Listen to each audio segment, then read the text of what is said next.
For those of my fellow gods still reading this letter, let me fill you in on something truly novel about humans. Family. We're stuck with each other for eternity, but these little guys have to fight to stay together. And in the end, it never lasts. So as Sharena Birchwood fumbles with her keys, days of quiet desperation between her and that spat with the prince have a little respect. The apple doesn't fall so far from the tree as you might think.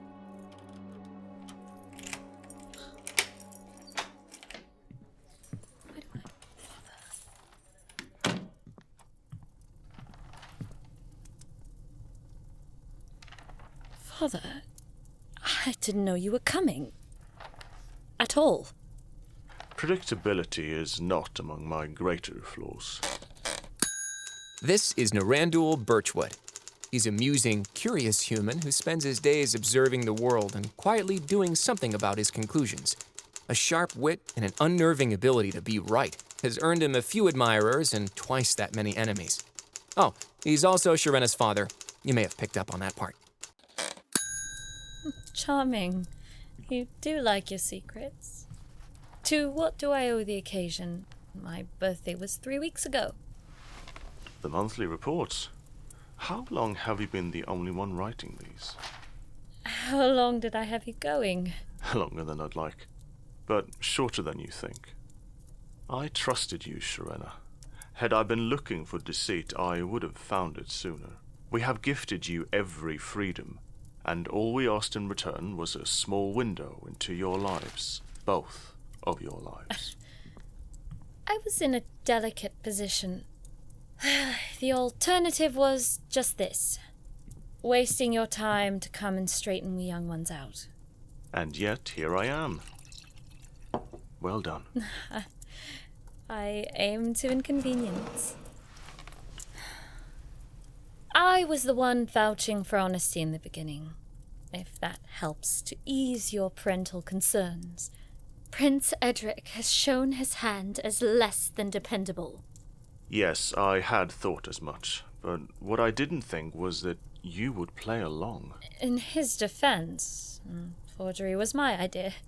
It was a bad plan, but you know that now. Perhaps next time try it on someone who hasn't known you since birth. It might improve your odds considerably. So I overextended my reach for familiar dominance. I learned from the best. The difference is that were I to try and dupe you, I would succeed. Hypotheticals prove nothing. The reality is that you are here, and I've been cornered. What now? Your teachers have been far more forthright than you these days, Sharena. They want me to pull you out. They think you are unfit for study and need development. Are they right? Probably. No, Sharena, they're not. What I want to know is why you think they could be. The academy is stifling. Spending my days trapped in classrooms is killing me, by way of mental suffocation. Your optimism is always inspiring, my dear, but you need to learn to separate the practical realities from your personal ones. Your identity is more than the academy.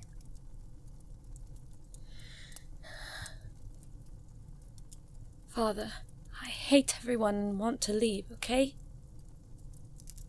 Okay. My ship leaves at sundown. I trust that's enough time. Yes. That should be fine. Now, if you will excuse me, there is a delightful cafe I have an appointment with that may be half the reason I made this trip. I will see you tonight, Sharena. Don't be late.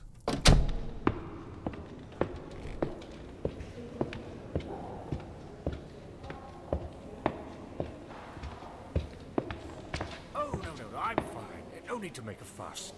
I never could do with tonic water. Stuff goes straight to my gut. I'd cause a scene, I would. Father. Oh, Edric! This is an unexpected boon. When did you arrive? I got in just this morning. They, wouldn't let me in. Told me to wait out here. So I did.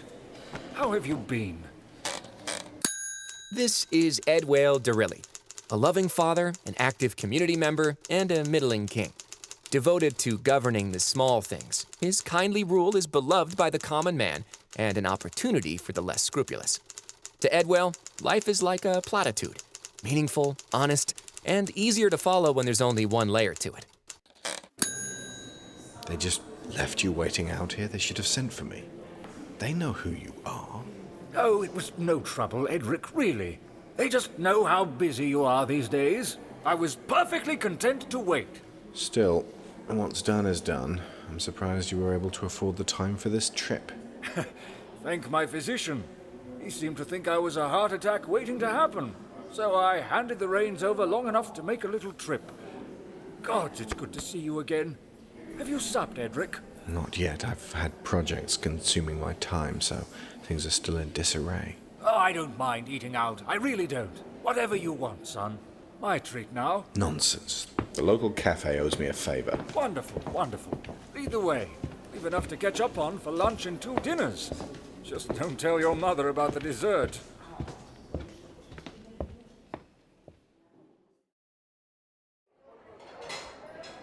They'll have our food out momentarily.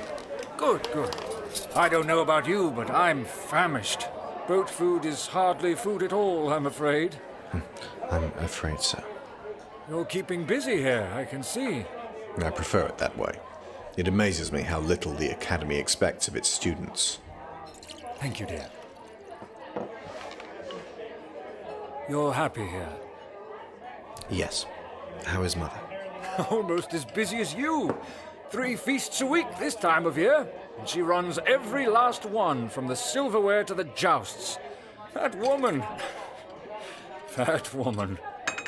I don't care what they say. I love her. Keep both eyes open for a lass like her. She needs to rest. Make sure that happens. She's always overextending herself. I'm afraid you're probably right. But her physician seems pleased enough. That physician is a dullard. He should have been replaced months ago. Who? Old Pete? Edric. She's had 3 episodes since he took over, and all he ever recommends is more of that damnable root. She seems to think they're helping. You know your mother, smarter than the 2 of us put together. Half the court suspects he's slipping her poison. I'd be inclined to believe them if I thought he had the wits for it. Well, I'll talk with him. I'm sure that will do wonders. Yeah, but enough about me. I'm here to visit my famous magician of a son. I've heard good things about you from your colleagues.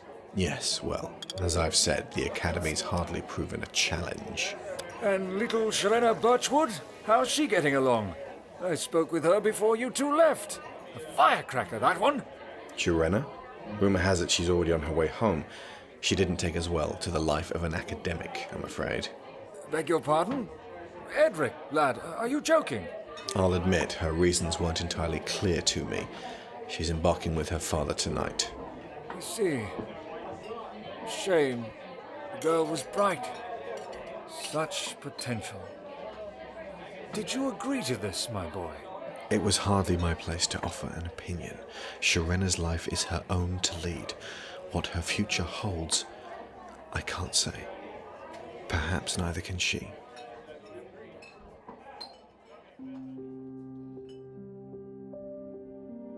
Feel that subtle lurch in your stomach? Hold on to something. It's the end of my little story coming up fast. Out of the lengthy string of coincidences I've shared with you today, and folks, I've seen a few, this is the one I keep turning over in my head. 2 ships sailing in opposite directions, with no reason to ever meet again, do just that. Ultimately speaking, it's pointless, unimportant, random even. And hot damn if that isn't the most human thing of all. Prince Edric. Lady Sharena. Fancy bumping into you in the hallway. And after all the trouble you've been through, trying to avoid me these last few days? Apologies for any offence. Walk and talk? I've been extremely busy and currently have a train to catch. Ah, you've been busy. Why didn't I think of that? I should have made an appointment, of course. I trust you've been well? I trust you don't particularly care one way or the other. But no, I haven't. My father was just here to see me. He was rather concerned with our deception, concerned enough to make hunting me down half the reason for his visit. Deception? our letters. Oh, I assumed we'd stopped sending those months ago. Seemed ill-advised, given circumstances. Well, obviously I lack your foresight and lofty moral character, sweet prince. I will have you know I had my father fooled for an indeterminate amount of time. Impressive. There's a reason the king heeds his advice. I've rarely met a shrewder mind. What did he want then? To scold me, of course. He couldn't pass up so ample an opportunity, could he now? Had you been attending classes, Prince Edric, you would have noticed I haven't been. I'm aware of your absence. I can avoid classes easier than gossip. I've been meaning to ask what the trouble is. I'm sure I've been ever present on your mind. But you seem to be avoiding everything just fine. And I'm about to make that one step easier. I'm leaving. Really? Well, the Academy will be the poorer for it. Oh, it'll be poorer. My family's been vomiting money at it for months. But really, I'm more than ready to move on. It was a fun dalliance for a brief spell. But I suppose you were right all along. This was a very stupid idea. Yes, I think much was learned on both sides. Yes. So I'm leaving tonight.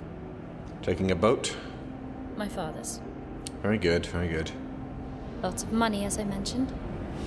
We have boats. Yes, we tend to rent. Ah. Hairy little beggars. Goodbye, Lady Shirena. Safe travels. Farewell, Edric. Have a nice life.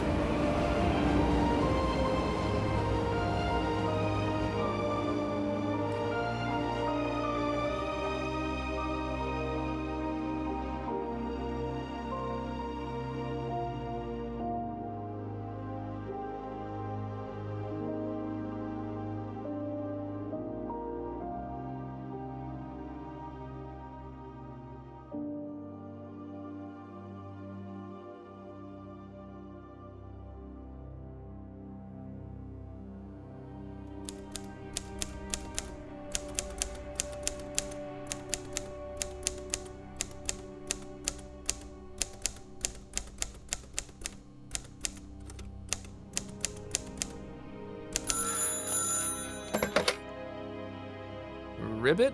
Dunstan? Jeez, Eddie, you almost gave me a heart attack. I mean, I'm immortal, but it's the principle. I trust the position is still open. Ready and waiting. Honestly, I haven't shown up to the Celestial Senate in months, so I'm not sure they've even noticed yet. What have you got for me? Good news for once? I found it. Oh. Oh. Dunstan, I know what the God of Chaos is. I know where it is, and I can bring you to it tonight. Congratulations, Eddie. You just made yourself an honorary god.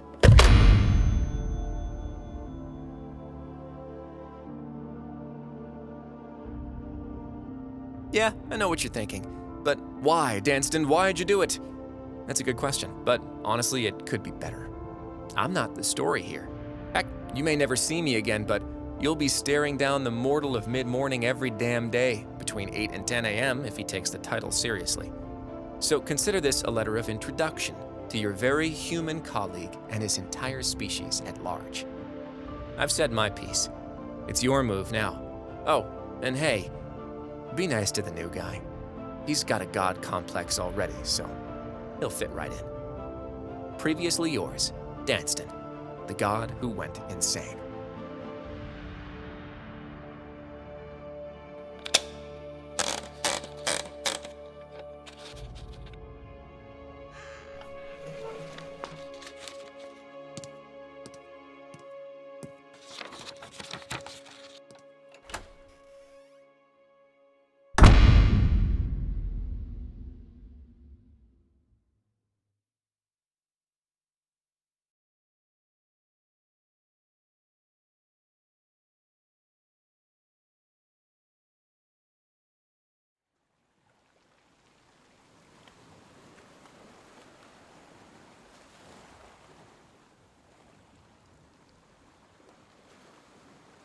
I talked to my boy.